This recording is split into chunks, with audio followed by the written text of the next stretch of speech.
make sure it's on silence so that there are no interruptions. I also want to reiterate that the question and answer session at the end of the FCE presentations is probably the most important part of the presentation of all. It's a great chance to look at the depth and breadth of a person's research. And I encourage everyone in the room, faculty and students, to ask lots of questions during this time. Please do make sure that there are questions, not comments, as the FCE time is set aside for the presenters. It's their 20 minutes, their 30 minutes. I'm very pleased to present. What's audible to you?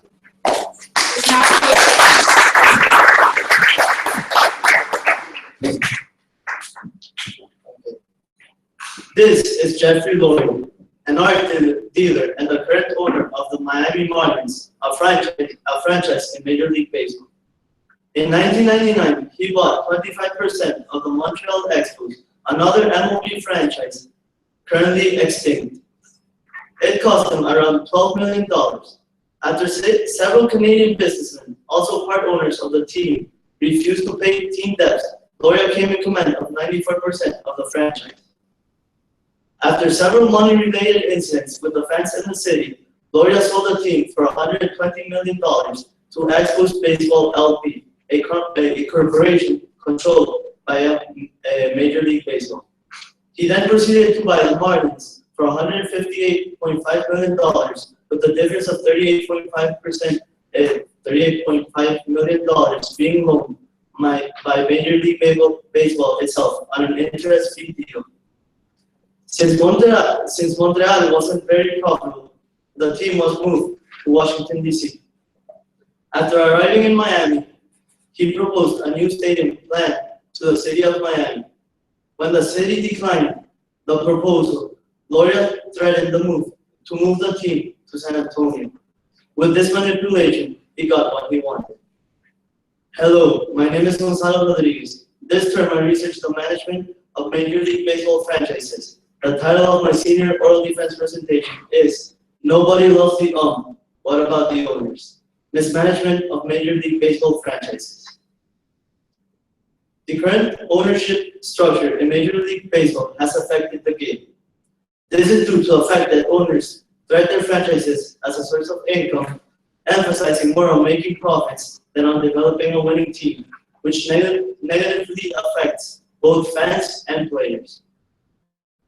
As said by Ryan Spalding, Major League Baseball owners often give the impression that they perform a momentous public service through the provision of the national pastime to millions of fans.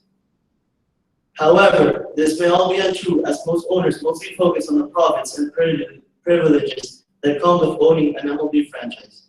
A rich man can control many corporations and real estate, but owning a team increases their public profile. This way, they become associated with famous people and deviate from the real motive of becoming an owner. Although greed has played a significant part in the current situation, Major League Baseball itself can also be to blame. Of all sports leagues in the United States, MLB is only one of two that has the luxury tax as a salary restriction. The luxury tax means that after a certain amount of money spent on player salaries, the team has to pay a tax to the league. Different to the National Basketball Association, which also has a luxury tax, the money paid by the different franchises that exceed the salary cap is used towards the MLB IGF Industry Growth Fund. The purpose of this fund is to enhance fan interest in the sport, increase baseball's popularity, and ensure industry growth in Major League Baseball. When the league itself treats the sport as an industry, it is obvious owners will treat the franchises in the same way. Therefore, although owners want to build a successful franchise on the pitch, they also have to be careful not to lose their hard-earned investment, which often run into the hundreds of millions of dollars.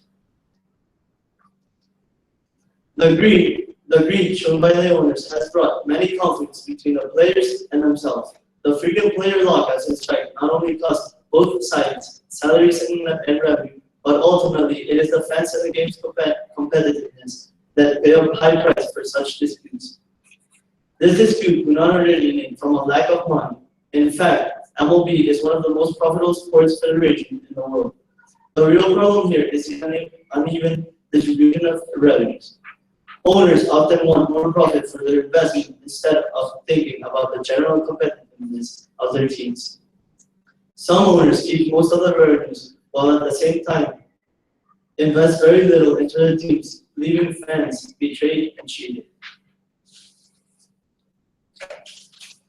Moreover, the problems do not end between players and owners only.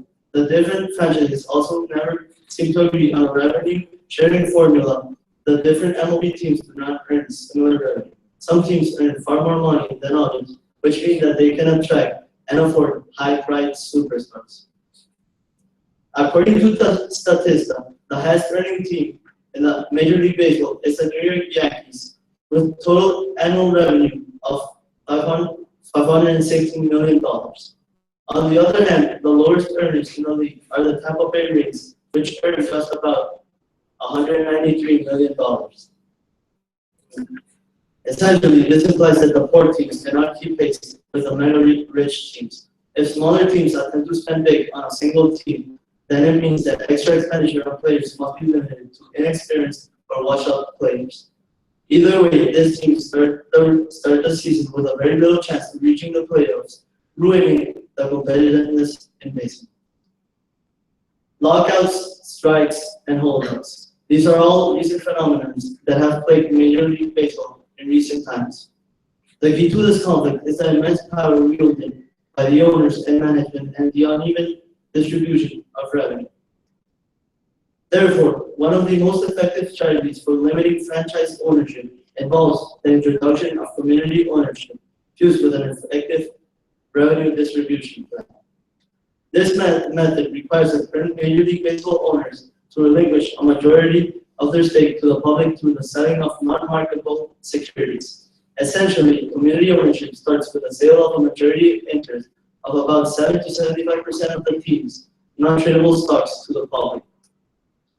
The remaining interest of 25 to 30% is then sold to an investor or a private management group, whose responsibility will be to run the team's operation while covering all the losses and expenses while retaining a majority of the profits. The team then changes its bylaws and creates a provision that will require 3/4 of the vote in order to move the team. This move will guarantee that the team will remain rooted to the city, a move that may likely create a more loyal fan base. Currently, in the United States, there is only one team, that is the National Football League's Green Bay Packers, that have adopted the community ownership structure. Moreover, the Minnesota Twins and the Kansas City Royals in the Major League Baseball have also shown a real interest in adopting this form of ownership. The United States government also realized the benefit of promoting the growth and expansion of community ownership within professional sports, and they have made various attempts at both federal and state law levels. For instance, the state of Minnesota introduced a bill in 1997 that paved the way for the state to purchase a local baseball team known as the Twins, as it faced the threat of contraction. The team was later supposed to be transferred to a non-governmental organization which would sell the shares of the team. Unfortunately, the bill never made it to the House for a vote. There are many benefits of a community-based ownership structure to Major League Baseball. First off, community-based franchises within the MLB can help to reverse the franchise relocation trend, which plays a significant role in undermining the Major League Baseball. The powers of the immense power wielded by the current owners that allow them to have an unchecked mobility, a factor that often disappoints fans. Community-owned MLB franchises could put an end to this trend, as they could specifically vote out any attempt to move or be sold.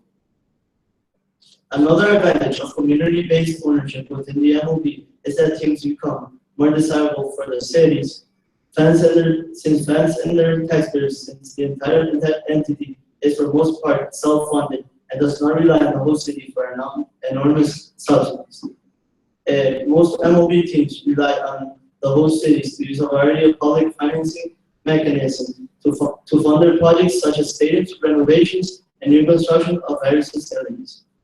Ultimately, The different public financing mechanisms, which also include huge subsidies, are often bearded by the taxpayers. Despite the great risk and sacrifices made by cities in many cases, unfortunately, there are limited rewards for their economic investment, as the owners may simply decide to move to a different city if they get a better offer. Nonetheless, community-owned Major League Baseball franchises would simply shift the heavy burdens from cities and taxpayers to the people who are interested in owning a share of a team within a community.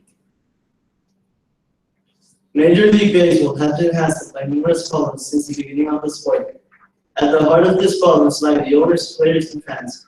However, over the years, powerful franchise owners and management have often taken the bulk of the revenues, leaving both fans and players confused. The owners claim that they are the ones who take the bigger risks in investing in the sport. However, players have denied this notion and insist that it is they who generate the revenue earned by attracting millions of fans from all over the world and therefore deserve their fair share. Fans, on the other hand, view the franchise owners as greedy people who are only interested in profits rather than building a competitive team. Nonetheless, there is a way that might resolve the numerous issues affecting the Major League Baseball, and one such solution is the community ownership approach that proposes that the community holds a larger share of a franchise and sell the remaining portion to an investor who will be in charge of team management and also keep all the profit. This approach will significantly limit the power of the owners and focus more on building a successful franchise. Thank you.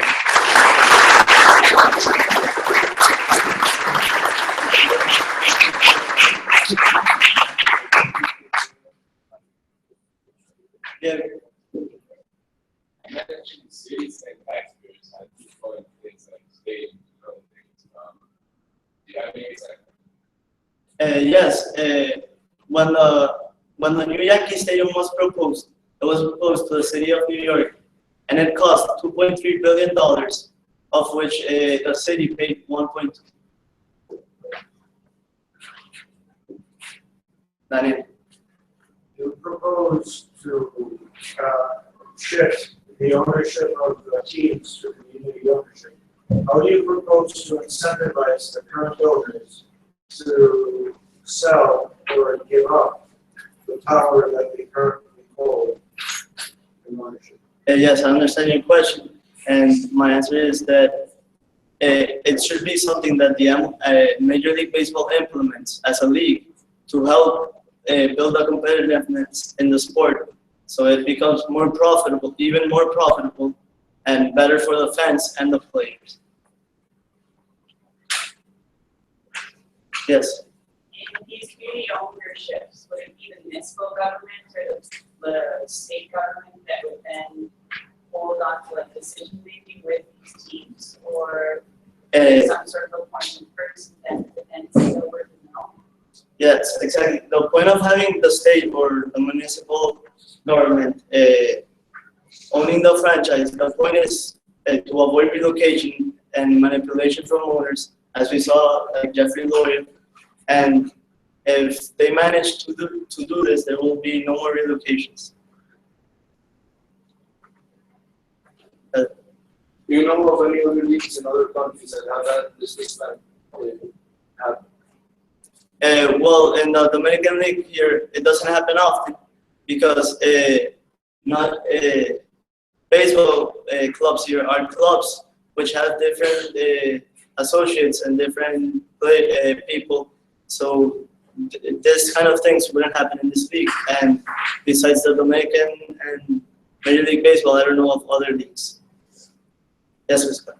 Do you have an example of the teams that were moved from private ownership to community ownership, and there is an increase, improvement in the quality of the game? I mean, Yes, the Green Bay Packers, which is from the National Football League, not from MLB, decided to implement community ownership, and they have created a more loyal fan base, and the attendance of their games has rose.